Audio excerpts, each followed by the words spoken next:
Hello, my name is Costa, and I'm a part of the underground disco organization in Belgium, Serbia.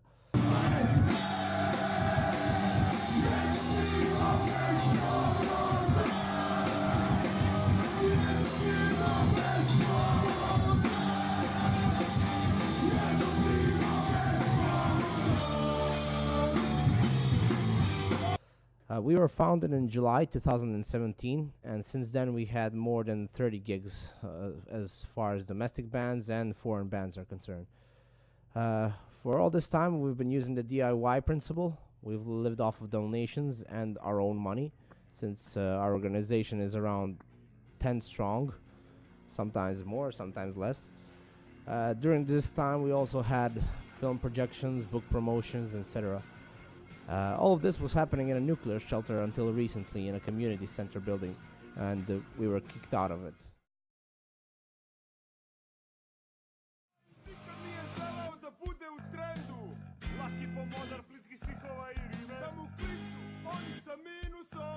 The music scene in Belgium was non existent before we came. The only thing that existed were mainstream gigs with music performers who are plaguing the music scene for over 20 and 30 years. Uh, the only underground music scene near us was in a bigger town called Novi Sad. All of us from disco were a part of that scene, and as some of our favorite places were shut down, we decided to take matters into our own hands and start something in our own town slash village, which has around 800 residents. The music in Serbia is difficult to present to foreigners. Most of the music you can hear here is either mainstream American pop music or mainstream Serbian folk music, and none of that is to our liking. Any other music genre fan is usually labeled as a druggie or a weirdo. I'm both. Hi. We've brought bands from all over the world, from Finland, France, Australia, Russia, Latvia, Italy, Germany, Denmark, Slovenia, Croatia, Indonesia, Greece, and and this might not sound nothing special to some people, but try to picture a small, closed-minded town in the middle of a country that has no appreciation for alternative music. Sounds easy, right?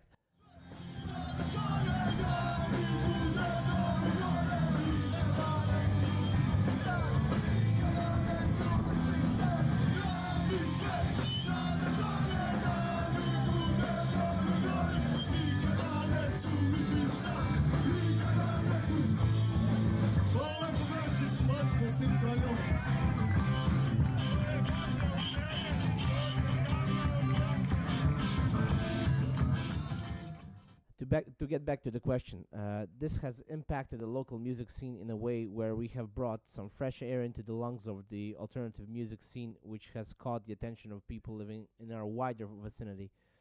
This reminds me again to ask people to remember the importance of supporting these kinds of events, especially in small towns and poorer countries. Without this kind of support, the places die, the musicians have nowhere to go, and the music begins to die altogether.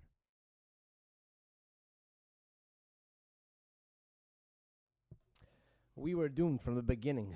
All of us were pretty skeptical of our position in the first place, and we are shocked in a positive way that it lasted for as much as it did.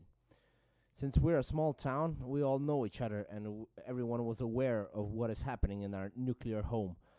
The town is always hungry for gossips and rumors, and one of the reasons why we were a sore eye was because people were starting to question how we are bringing bands from overseas to play in our small town, how we are paying them, since the entrance was always based on donations, and we had no source of income. That was one of the reasons that brought life to envy and hypocrisy. Bad impressions became to spread, brought by people who wanted to see the end of our organization. We became drug users, we became destructive, loud and obnoxious, which is maybe the only true thing that they were saying about us, and so on. We may have been loud sometimes, but that was okay since we were literally underground. Nobody mentioned that we also restored a place which was literally covered in human and rat shit, dirt, trash, broken furniture, smelly water, and whatnot. We painted the place, cleaned everything, installed a toilet, a sink, brought furniture called artists to paint murals, repaired the ventilation and electrical installations, everything to be kicked out later.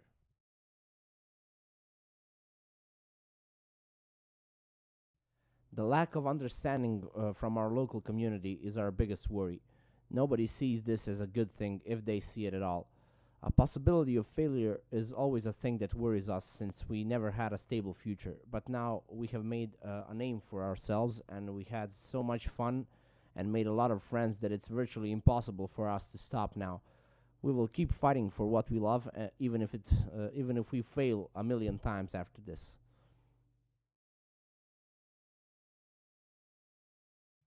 We had no local media coverage, even if we were the biggest, if not the only tourist attraction in our town apart from the beautiful nature. We brought big names to our place whose cost wasn't as big since they understood our situation and wanted to help our existence. We had more help from other towns, bands, countries, organizations, and individuals than our own local government and citizens. All the media attention we got was from small punk radio stations and sites and blogs that cover these kinds of stories. And usually we're the ones who reach out to them. We just want to repeat that we are a non-profit organization. We finance our organization solely out of donations, and all the money made is transparent between us and is used only for the organization and not for anyone personally. We also keep a record of all the money earned and spent, and we think that's the best way to thrive without controversy and arguments amongst ourselves. Our number one goal is to stay the little circle of friends that we are. Everything else is number two.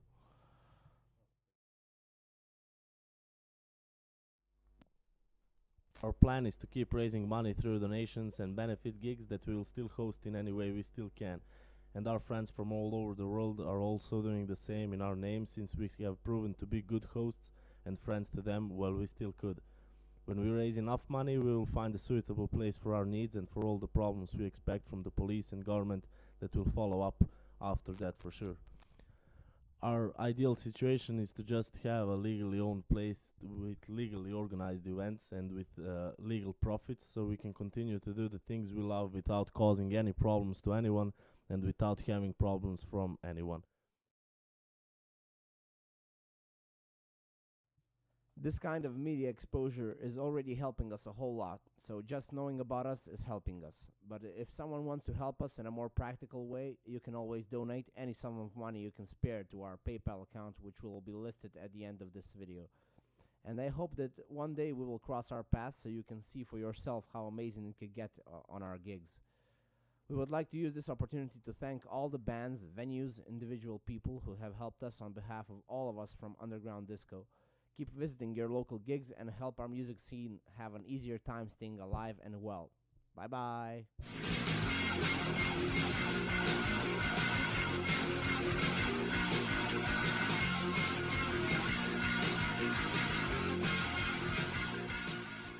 Ta-ta. Toodaloo. Ta-ta.